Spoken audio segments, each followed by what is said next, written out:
I have my background in photography primarily, and I started to have these dreams and ideas in my heart that I wanted to write. I wanted to be a writer. I wanted to experiment with painting. I had become very comfortable with photography. Also, photography was just very digital. It was very technologically driven. I had to be at my computer. I had to have a screen and a monitor on my camera. And I started to crave the simplicity of the everyday. My hands are working on this craft. But what came with those dreams and ideas was a lot of fear.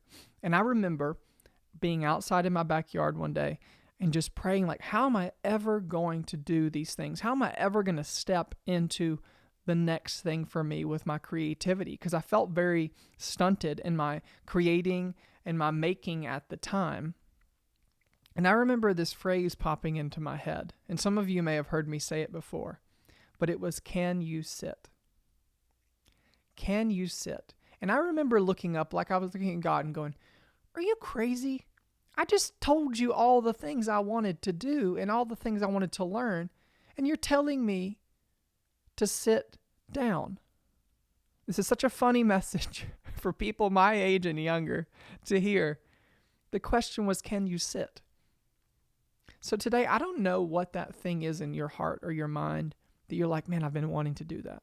I've been wanting to learn a new instrument. I've been wanting to make that new recipe. I've been wanting to learn the next thing in my creativity and artistry. But all that fear comes up of how am I ever going to do it? How am I going to make time for it? The question I present to you is, can you sit? I have a few thoughts under this idea of can you sit. It's that hurry is not an accomplishment. The idea that having no life and being busy and being hurried is not a badge to wear.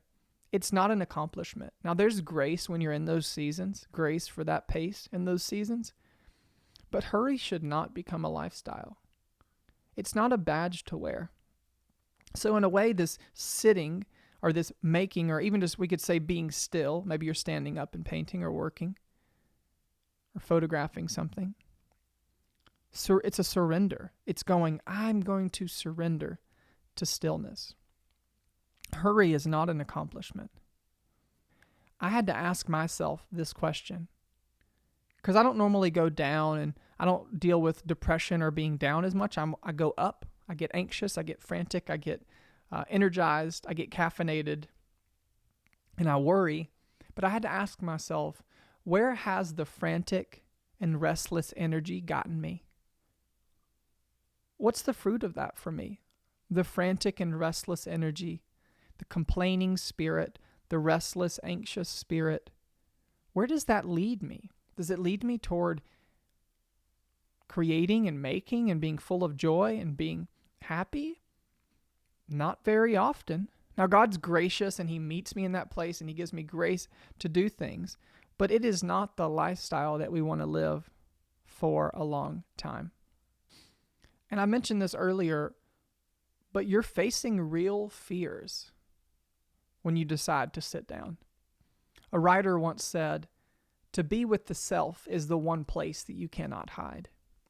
It's the one place that when you're alone and the phone's off and the music's off and you're in silence and you're creating, you look in that mirror and you know you.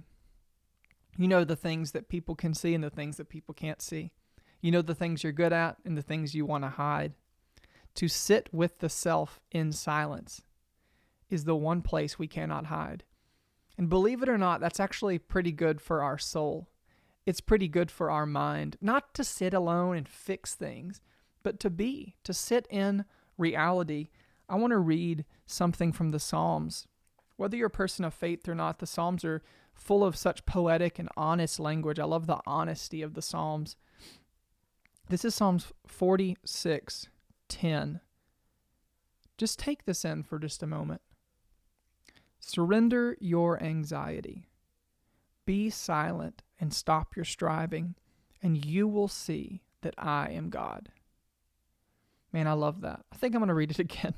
Surrender your anxiety. The footnote at the bottom says, relax. Be silent and stop your striving, and you will see that I am God. Surrender. Be silent. Lay down that striving, and you'll see something new. You'll see that above you is a greater power. You'll see that above you, you can connect with the self, the true self. And as we do this, I think it might be surprising. I think we're just not conditioned to think and live and be this way. But as we step down this journey, it's freeing to go, man, you mean to accomplish my dreams? I can sit down. I can surrender. Because so many times in life, we're holding everything so tightly. We got a grip on everything. But in that place of silence, we go, I'm going to lay down my striving. Religion and even Western culture has told us that you've got to be good enough and do better and climb the ladder. And that's actually the opposite message of the scriptures, which is that you can receive grace and mercy and joy that you need for your day. That you, through Christ, through the cross, that through Jesus, there's hope to step into that place of silence and feel peace. And the message of can you sit is so simple, you can almost miss it. Just meditate on that thought of can you sit? Like, can I sit? And when I do, what happens? What do I feel? What bubbles up? What do I feel engaged and inspired to do? And the reality is that it's an unknown place for most of us. It's scary. But sometimes we've got to surrender that striving and go, you know what? Maybe to create freely, it's not about me doing more or being more. It's about me laying down all my ways and my rights and going, I'm going to surrender to this silence. I'm going to surrender to this place of creating this flow. And as I step into this place, I'm going to make some things that I've never created before.